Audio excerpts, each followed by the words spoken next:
नमस्कार।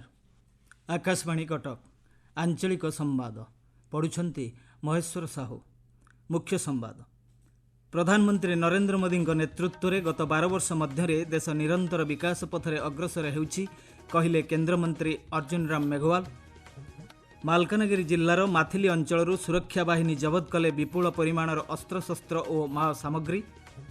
महान स्वाधीनता संग्रामी भगवान बिरसा मुंडा पुण्यतिथि में देशवासी श्रद्धांजलि एवं राज्यर आगामी 3 ରୁ 4 दिन मध्य मौसुमी ओडिशा छुईबा नहीं पाणीपाग विभागर अनुमान।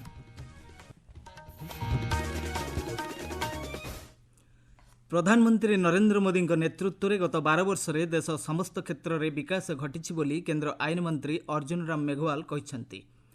भुवनेश्वर लोकसेवा भवन में सरकार 12 वर्ष पूर्ति अवसर में गणमाध्यम को संबोधन कर मंत्री श्री मेघवाल कहते देश विकसित भारत पथरे अग्रसर होउछि। 2014 मसीहा पूर्व इंदिरा आवास योजना रे अर्थबराद कम रहिबा सह लक्ष्य पूरण मध्य कम रहुथिला। एही योजना अधीन रे हिताधिकारी माननकु 3टी किस्ती रे मात्र 43,000 टंका मिलुथिला। नरेंद्र मोदी प्रधानमंत्री दायित्व नेबा परे एही योजनार गति और अनुदान वृद्धि उपरे गुरुत्व प्रदान करथिले।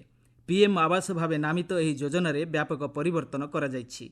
पीएम आवास योजना रे जियो टैगिंग व्यवस्था करा जाई वर्तमान सुद्धा देशर 4 कोटी गरीबंकु बासगृह जोगाई दिया जायछि। प्रधानमंत्री नरेंद्र मोदी स्वच्छता उपरे मध्य गुरुत्व दैछन्ति। पूर्वर निर्मल ग्राम योजना को प्रधानमंत्री श्री मोदी स्वच्छ भारत योजना को रूपांतरित करी देश में 10 कोटी शौचालय निर्माण पर लक्ष्य रखिथिले। एही लक्ष्यधार्य सरकार 12 वर्ष में हासिल करि पारिछन्ति। बिजुली आलोर वंचित थिबा 18,000 ग्राम को मात्र 1,000 दिन में बिजुली संयोग दि जाइछि। प्रत्यक्ष सुविधा हस्तांतर डीबीटी योजना माध्यम हिताधिकारी माननकु अर्थराशि प्रदान करी केंद्र सरकार 4,31,000 कोटी टंका बाटमारणा को रोकी पारिछन्ति। पीएम किसान योजना रे 11 कोटी कृषक लाभान्वित होइछन्ति। एही योजना अधीन रे 4 लाख कोटी अधिक अर्थराशि कृषकों बैंक खाता को सीधा सड़क पठा जाइछि। भित्तिभूमि क्षेत्र में 2014 मसीहा पूर्व 2 लाख कोटी टंका व्यवहार हेउथिला, जार परिमाण वर्तमान वृद्धि पाई 12 लाख कोटी टंकारु अधिक होइछि। राष्ट्रर विकास शांति और परिवेश को स्वच्छ और संतुलित रखिबा क्षेत्र में कार्य और दूरदृष्टि को गुरुत्व देई 32 रु अधिक राष्ट्र सेमानकर देशर सर्वोच्च सम्मान प्रधानमंत्री श्री मोदी को प्रदान करछन्ति। शारीरिक सुस्थता उपरे गुरुत्व देई देशर लोकमानंकु योगाभ्यास कराइबा पई प्रधानमंत्री दूरदृष्टि संपन्न कार्य को स्वीकृति दे जून 21 तारिख को अंतर्जातीय योग दिवस भावे विश्व पालन करुछि, जहा आम पई गर्वर विषय बोली मंत्री श्री मेघवाल कहछन्ति। एही अवसर में कार्यक्रम में जोगदेई मुख्यमंत्री मोहन चरण माझी कहछन्ति आज केंद्र सरकार निरंतर स्वच्छ सेवा सुदृढ़ शासन एवं व्यापक गरीब कल्याण अभियात्रार 12 वर्ष एवं तृतीय पायर 2टी असाधारण सफल वर्ष आज पूरण होइछि। आज मोदी जी दूरदृष्टि जगु विश्व सप्लाई चेन रे अस्थिरता सत्ते गत 2025-26 आर्थिक वर्ष रे भारत 7.7% अभिवृद्धि हार हासिल करि पारिछि। देशर मजबूत भित्तिभूमि, मैन्युफैक्चरिंग, उन्नत सेवा क्षेत्र, सुदृढ़ डिजिटल इकोसिस्टम ये होछि एहार प्रकृत ज्वलंत ये उदाहरण। मालकानगिरी जिल्लार माथिली ग्राम अंतर्गत किरिमिटी और कटुआपदर ग्राम जंगल में माओवादी माने माटी तले रखिथिबा विपुल अस्त्रशस्त्र और विस्फोरक सामग्री को सुरक्षाकर्मी माने जबत करिसेंति। पुलिस निकट में आत्मसमर्पण करिथिबा माओवादी माननकु पचराउचरा बेले एही अस्त्रभंडार संपर्क में सूचना पाई आज VDF एवं BSF पक्षरु तलाशी अभियान करा जायथिला। सुरक्षाकर्मी माने विभिन्न विस्फोरक सामग्री समेत राइफल, डेटोनेटर एवं माओपुस्तिका जबत करिथिबा मालकानगिरी आरक्षी अधीक्षक विनोद पाटिल एच सांबादिक मानकु सूचना दैछन्ति। आपण माने आंचलिक संवाद शुणुछन्ति आकाशवाणी कटक केन्द्रରୁ। झारखंड समेत सारा देश आज महान स्वाधीनता संग्रामी एवं धरती आबा भगवान बिरसा मुंडा पुण्यतिथि में श्रद्धांजलि अर्पण करुछि। देशर स्वाधीनता संग्राम इतिहास रे बिरसा मुंडा जल, जंगल एवं जमीर सुरक्षा पाई ब्रिटिश शासन विरोध में स्वरोत्तोलन करथिले। भगवान बिरसा मुंडा ऐतिहासिक उलगुलान आंदोलनर नेतृत्व नेइथिले। आदिवासी संप्रदाय को एकत्र करी सांस्कृतिक ऐतिह्य और अधिकार सुरक्षा पाई भगवान बिरसा मुंडा अवदान देशवासी को प्रेरणा जोगाउछि।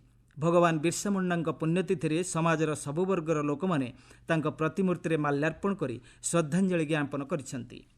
ସ୍ୱାଧୀନତା ସଂଗ୍ରାମୀ ଭଗବାନ ବିର୍ସା ମୁଣ୍ଡାଙ୍କ ପୁଣ୍ୟତିଥିରେ ପ୍ରଧାନମନ୍ତ୍ରୀ ନରେନ୍ଦ୍ର ମୋଦି ଶ୍ରଦ୍ଧାଞ୍ଜଳି ଅର୍ପଣ କରିଛନ୍ତି। ସାମାଜିକ ଗଣମାଧ୍ୟମରେ ଶ୍ରୀ ମୋଦି କହିଛନ୍ତି, ଭଗବାନ ବିର୍ସା ମୁଣ୍ଡାଙ୍କ ଦେଶ ପାଇଁ ସର୍ବୋଚ୍ଚ ବଳିଦାନ ପ୍ରତ୍ୟେକଟି ପିଢ଼ିକୁ ଦେଶପ୍ରେମର ବାର୍ତ୍ତା ଦେଉଥିବ।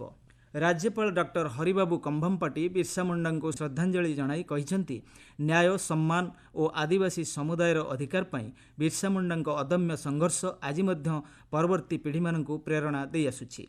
ମୁଖ୍ୟମନ୍ତ୍ରୀ ମୋହନ ଚରଣ ମାଝୀ ଶ୍ରଦ୍ଧାଞ୍ଜଳି ଜଣାଇ କହିଛନ୍ତି, ଜନଜାତି ଜନନାୟକ ଧରତୀ ଆବା ଭଗବାନ ବିର୍ସା ମୁଣ୍ଡାଙ୍କ ଆଦର୍ଶ ଜନଜାତି ସମ୍ପ୍ରଦାୟଙ୍କ ସହିତ ଦେଶର ଯୁବପିଢ଼ିଙ୍କ ପାଇଁ ଗର୍ବ ଓ ପ୍ରେରଣାର ଉତ୍ସ। ଓଡ଼ିଶା ବିଧାନସଭା ପରିସରରେ ଭଗବାନ ବିର୍ସା ମୁଣ୍ଡାଙ୍କ ପ୍ରତିମୂର୍ତ୍ତିରେ ମାଲ୍ୟାର୍ପଣ କରାଯାଇଥିଲା। ବାଚସ୍ପତି ସୁରମା ପାଢ଼ୀ, ଉପମୁଖ୍ୟମନ୍ତ୍ରୀ କନକବର୍ଦ୍ଧନ ସିଂଦେଓ, ଉପମୁଖ୍ୟମନ୍ତ୍ରୀ ପ୍ରଭାତୀ ପରିଡ଼ା, ପଞ୍ଚାୟତିରାଜ ମନ୍ତ୍ରୀ ରବି ନାୟକ ଏବଂ ଅନ୍ୟ ମାନ୍ୟଗଣ୍ୟ ବ୍ୟକ୍ତିମାନେ ଉପସ୍ଥିତ ରହି ବିର୍ସା ମୁଣ୍ଡାଙ୍କ ଅବଦାନକୁ ସ୍ମରଣ କରିଥିଲେ। ଓଡ଼ିଶାର ପ୍ରଥମ ମହିଳା ମୁଖ୍ୟମନ୍ତ୍ରୀ ଶ୍ରୀମତୀ ନନ୍ଦିନୀ ଶତପଥୀଙ୍କୁ ତାଙ୍କ ଜୟନ୍ତୀ ଅବସରରେ ଉପମୁଖ୍ୟମନ୍ତ୍ରୀ ପ୍ରଭାତୀ ପରିଡ଼ା ଏବଂ ବିରୋଧୀ ଦଳ ନେତା ନବୀନ ପଟ୍ଟନାୟକ ଶ୍ରଦ୍ଧାଞ୍ଜଳି ଜ୍ଞାପନ କରିଛନ୍ତି। ସ୍ୱାସ୍ଥ୍ୟମନ୍ତ୍ରୀ ଡକ୍ଟର ମୁକେଶ ମହାଲିଙ୍ଗ ଶ୍ରଦ୍ଧାଞ୍ଜଳି ଅର୍ପଣ କରି ସାମାଜିକ ଗଣମାଧ୍ୟମ ପୋଷ୍ଟରେ କହିଛନ୍ତି, ଓଡ଼ିଶାର ବିକାଶରେ ନନ୍ଦିନୀ ଶତପଥୀଙ୍କ ଅବଦାନ ଅତୁଳନୀୟ। କେନ୍ଦ୍ର ଶିକ୍ଷାମନ୍ତ୍ରୀ ଧର୍ମେନ୍ଦ୍ର ପ୍ରଧାନ ସାମାଜିକ ଗଣମାଧ୍ୟମରେ ପୂର୍ବତନ ମୁଖ୍ୟମନ୍ତ୍ରୀ ନନ୍ଦିନୀ ଶତପଥୀ ଏବଂ ଭଗବାନ ବିର୍ସା ମୁଣ୍ଡାଙ୍କୁ ଶ୍ରଦ୍ଧାଞ୍ଜଳି ଅର୍ପଣ କରିଛନ୍ତି। ରାଜ୍ୟସଭା ଉପନିର୍ବାଚନ ପାଇଁ ବିଜେପିର ରାଜ୍ୟସଭା ପ୍ରାର୍ଥୀ ଦେବାଶିଷ ସାମନ୍ତରାୟଙ୍କ ନାମାଙ୍କନ ପତ୍ର କାଏମ ରହିଛି। ଶ୍ରୀ ସାମନ୍ତରାୟଙ୍କ ପକ୍ଷରୁ ଦାଖଲ ହୋଇଥିବା 4 ସେଟ୍ ନାମାଙ୍କନ ପତ୍ର କାଏମ ରହିଥିବା ସୂଚନା ମିଳିଛି। ପ୍ରଧାନମନ୍ତ୍ରୀ ସୂର୍ଯ୍ୟଘର ଯୋଜନାରେ ବୌଦ୍ଧ ଜିଲ୍ଲାରେ ସୌରଶକ୍ତିର ବ୍ୟାପକ ପ୍ରସାର ଏବଂ ନବୀକରଣଯୋଗ୍ୟ ଶକ୍ତି ବ୍ୟବହାରକୁ ପ୍ରୋତ୍ସାହନ ଦେବା ଲକ୍ଷ୍ୟରେ ମଡେଲ ସୋଲାର ଭିଲେଜ ଚୟନ ପ୍ରକ୍ରିୟା ଆରମ୍ଭ ହୋଇଛି। ବୌଦ୍ଧ ବିଧାୟକ ତଥା ସରକାରୀ ଦଳର ମୁଖ୍ୟ ସଚେତକ ସରୋଜ କୁମାର ପ୍ରଧାନ ଏବଂ କଣ୍ଟାମାଳ ବିଧାୟକ ତଥା ଜିଲ୍ଲା ଯୋଜନା ବୋର୍ଡ ଅଧ୍ୟକ୍ଷ କହ୍ନାଇଚରଣ ଡାଙ୍ଗଙ୍କ ଉପସ୍ଥିତିରେ ଜିଲ୍ଲାସ୍ତରୀୟ କମିଟି ବୈଠକ ଅନୁଷ୍ଠିତ ହୋଇଥିଲା। ଜିଲ୍ଲାର ଶ୍ରେଷ୍ଠ 10ଟି ଗ୍ରାମକୁ ଚିହ୍ନଟ କରାଯାଇଛି।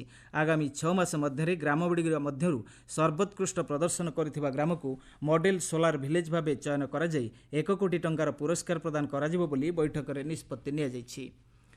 ଗଞ୍ଜାମ ଜିଲ୍ଲାର ଗୋପାଳପୁର ବେଳାଭୂମିରେ ସ୍ୱତନ୍ତ୍ର ସଘନ ସଂଶୋଧନ 2026 ସଚେତନତା ସହ ଆମ ଗଞ୍ଜାମ ସ୍ୱଚ୍ଛ ଗଞ୍ଜାମ କାର୍ଯ୍ୟକ୍ରମ ଆଜି ଅନୁଷ୍ଠିତ ହୋଇଯାଇଛି। ବ୍ରହ୍ମପୁର ଉପଜିଲ୍ଲାପାଳ ଅବିନାଶ କୁମାରଙ୍କ ସମେତ ଜିଲ୍ଲା ପ୍ରଶାସନର ବରିଷ୍ଠ ଅଧିକାରୀ ଏବଂ ସ୍ଥାନୀୟ ଜନସାଧାରଣ ଛାତ୍ରଛାତ୍ରୀ କାର୍ଯ୍ୟକ୍ରମରେ ସାମିଲ ହୋଇଥିଲେ। ଅଂଶଗ୍ରହଣକାରୀମାନେ ବେଳାଭୂମି ପରିସରରୁ ପ୍ଲାଷ୍ଟିକ୍ ବର୍ଜ୍ୟବସ୍ତୁ ଓ ଅନ୍ୟାନ୍ୟ ଆବର୍ଜନା ସଂଗ୍ରହ କରି ସ୍ୱଚ୍ଛତାର ବାର୍ତ୍ତା ଦେଇଥିଲେ। ଏହି ଅବସରରେ ସ୍ୱତନ୍ତ୍ର ସଘନ ସଂଶୋଧନ ସମ୍ପର୍କରେ ଜନସାଧାରଣଙ୍କୁ ସଚେତନ କରାଯାଇଥିଲା। ଏସ୍ଆଇଆର୍ ସମ୍ପର୍କିତ ଅଧିକ ତଥ୍ୟ ଜାଣିବା ପାଇଁ ବିଏଲ୍ଓଙ୍କ ସମେତ ଇସିଆଇ ଏନ୍ଇଟି ଆପ୍ କିମ୍ବା ଟୋଲ୍ ଫ୍ରି ନମ୍ବର 1950ର ସାହାଯ୍ୟ ନେବା ପାଇଁ ସଚେତନତାମୂଳକ ବାର୍ତ୍ତା ଦିଆଯାଇଥିଲା। ରାଜ୍ୟରେ ଚାଲିଥିବା ସ୍ୱତନ୍ତ୍ର ସଘନ ସଂଶୋଧନ ପ୍ରକ୍ରିୟାରେ 10 ଦିନ ମଧ୍ୟରେ ରାଜ୍ୟର 2,70,00,000 ମତଦାତାଙ୍କୁ ଭୋଟରଙ୍କ ନିକଟରେ ଫର୍ମ ପହଞ୍ଚାଇବାରେ ପ୍ରଶାସନ ସଫଳ ହୋଇଛି। ରାଜ୍ୟର ସମସ୍ତ ପୌରାଞ୍ଚଳରେ 13 ଦିନିଆ ନାଗରିକ ସମ୍ପର୍କ ଅଭିଯାନ ଆଜିଠାରୁ ଆରମ୍ଭ ହେଉଛି। ସହରାଞ୍ଚଳ ନାଗରିକ ସମ୍ପର୍କ ନାଗରିକ କୈନ୍ଦ୍ରିକ ସହରୀ ଶାସନକୁ ସୁଦୃଢ଼ କରିବା ଏବଂ ସହରୀ ବିକାଶରେ ଜନସାଧାରଣଙ୍କ ଅଂଶଗ୍ରହଣକୁ ବୃଦ୍ଧି କରିବା ଲକ୍ଷ୍ୟ ନେଇ ଆଜିଠାରୁ 21 ତାରିଖ ପର୍ଯ୍ୟନ୍ତ ରାଜ୍ୟବ୍ୟାପୀ ଏହି କାର୍ଯ୍ୟକ୍ରମ ଚାଲିବ। ଏଥିରେ ସଚେତନତା ଶୋଭାଯାତ୍ରା, ୱାର୍ଡସ୍ତରୀୟ ବୈଠକ, ଜନପରାମର୍ଶ, ସ୍ୱଚ୍ଛତା ଅଭିଯାନ ଆଦି ବିଭିନ୍ନ ନାଗରିକ କୈନ୍ଦ୍ରିକ କାର୍ଯ୍ୟକ୍ରମମାନ ଆୟୋଜନ କରାଯିବ। ବ୍ରହ୍ମପୁରସ୍ଥିତ ମହାତ୍ମାଗାନ୍ଧୀ ଷ୍ଟାଡିୟମରେ କବାଡ଼ି ଚାମ୍ପିୟନସିପ୍ର ସେମିଫାଇନାଲ୍ ଆୟୋଜିତ ହୋଇଛି। ସେମିଫାଇନାଲରେ ଉଭୟ ଅନ୍ତଃ 16 ବର୍ଷୀୟ ବାଳକ ଓ ବାଳିକା ବର୍ଗର ଖେଳାଳିମାନେ ଅଂଶଗ୍ରହଣ କରିଛନ୍ତି। 4ଟି ଜୋନ୍ରେ ଖେଳାଯାଇଥିବା ଲିଗ୍ ମ୍ୟାଚ୍ରେ ବ୍ରହ୍ମପୁର ଜୋନ୍ ବାଳକ ବର୍ଗରେ ସୁନ୍ଦରଗଡ଼, ବାଲେଶ୍ୱର, ନୟାଗଡ଼ ଓ ଗଞ୍ଜାମ ଦଳ ଏବଂ ବାଳିକା ବର୍ଗରେ ସମ୍ବଲପୁର, ପୁରୀ, ଅନୁଗୁଳ ଓ ଗଞ୍ଜାମ ଦଳ ସେମିଫାଇନାଲରେ ପ୍ରବେଶ କରିଥିଲେ। ପାଣିପାଗ। ଦକ୍ଷିଣ ପଶ୍ଚିମ ମୌସୁମୀ ବାୟୁ ଆସନ୍ତା 3ରୁ 4 ଦିନ ମଧ୍ୟରେ ରାଜ୍ୟର କିଛି ଅଞ୍ଚଳକୁ ପ୍ରବେଶ କରିବା ନେଇ ଭୁବନେଶ୍ୱର ଆଞ୍ଚଳିକ ପାଣିପାଗ ବିଜ୍ଞାନ କେନ୍ଦ୍ର ପକ୍ଷରୁ ଅନୁମାନ କରାଯାଇଛି। ଲଗାତାର ଭାବେ ବଙ୍ଗୋପସାଗରରୁ ବାଦଲ ଓଡ଼ିଶା ଦେଇ ଅନ୍ୟ ରାଜ୍ୟକୁ ଯାଉଥିବାରୁ ରାଜ୍ୟରେ ପ୍ରାକ୍ ମୌସୁମୀ ବର୍ଷା ଆରମ୍ଭ ହୋଇଛି ବୋଲି ପାଣିପାଗ ବିଜ୍ଞାନୀମାନେ ମତ ପୋଷଣ କରିଛନ୍ତି। ପାଗ ଅନୁକୂଳ ଥିବାରୁ ଜଳୀୟବାଷ୍ପପୂର୍ଣ୍ଣ ବାୟୁ ଓଡ଼ିଶାକୁ ପ୍ରବେଶ କରୁଛି ଏବଂ ଗୁଳୁଗୁଳି ଜାରି ରହିଛି, ଯାହାର ପ୍ରଭାବ ମୌସୁମୀ ବାୟୁକୁ ଅଗ୍ରସର ପାଇଁ ଅଧିକ ପ୍ରୋତ୍ସାହନ ଦେଉଛି। ପାଣିପାଗ ବିଭାଗ ସୂଚନା ଅନୁସାରେ ରାଜ୍ୟରେ ଆସନ୍ତା 11 ତାରିଖରୁ ବର୍ଷାର ପରିମାଣ ବଢ଼ିବ ଏବଂ 12 ତାରିଖରେ ଦକ୍ଷିଣ ଓଡ଼ିଶାର କେତେକ ଜିଲ୍ଲାରେ ପ୍ରବଳ ବର୍ଷା ହେବ। ସମ୍ବାଦ ଶେଷ ହେବା ପୂର୍ବରୁ ମୁଖ୍ୟ ସମ୍ବାଦ ପୁଣିଥରେ। ପ୍ରଧାନମନ୍ତ୍ରୀ ନରେନ୍ଦ୍ର ମୋଦିଙ୍କ ନେତୃତ୍ୱରେ ଗତ 12 ବର୍ଷ ମଧ୍ୟରେ ଦେଶ ନିରନ୍ତର ବିକାଶ ପଥରେ ଅଗ୍ରସର ହେଉଛି କହିଲେ କେନ୍ଦ୍ରମନ୍ତ୍ରୀ ଅର୍ଜୁନ ରାମ ମେଘୱାଲ। ମାଲକାନଗିରି ଜିଲ୍ଲାର ମାଥିଲି ଅଞ୍ଚଳରୁ ସୁରକ୍ଷା ବାହିନୀ ଜବତ କଲେ ବିପୁଳ ପରିମାଣର ଅସ୍ତ୍ରଶସ୍ତ୍ର ଓ ମାଓ ସାମଗ୍ରୀ। ମହାନ ସ୍ୱାଧୀନତା ସଂଗ୍ରାମୀ ଭଗବାନ ବିର୍ସା ମୁଣ୍ଡାଙ୍କ ପୁଣ୍ୟତିଥିରେ ଦେଶବାସୀଙ୍କ ଶ୍ରଦ୍ଧାଞ୍ଜଳି ଏବଂ ରାଜ୍ୟରେ ଆଗାମୀ 3ରୁ 4 ଦିନ ମଧ୍ୟରେ ମୌସୁମୀ ଓଡ଼ିଶା ଛୁଇଁବା ନେଇ ପାଣିପାଗ ବିଭାଗର ଅନୁମାନ। ଆଞ୍ଚଳିକ ସମ୍ବାଦ ବର୍ତ୍ତମାନ ପାଇଁ ଏତିକି। ପରବର୍ତ୍ତୀ ଆଞ୍ଚଳିକ ସମ୍ବାଦ ଶୁଣିପାରିବେ ସନ୍ଧ୍ୟା 6:45।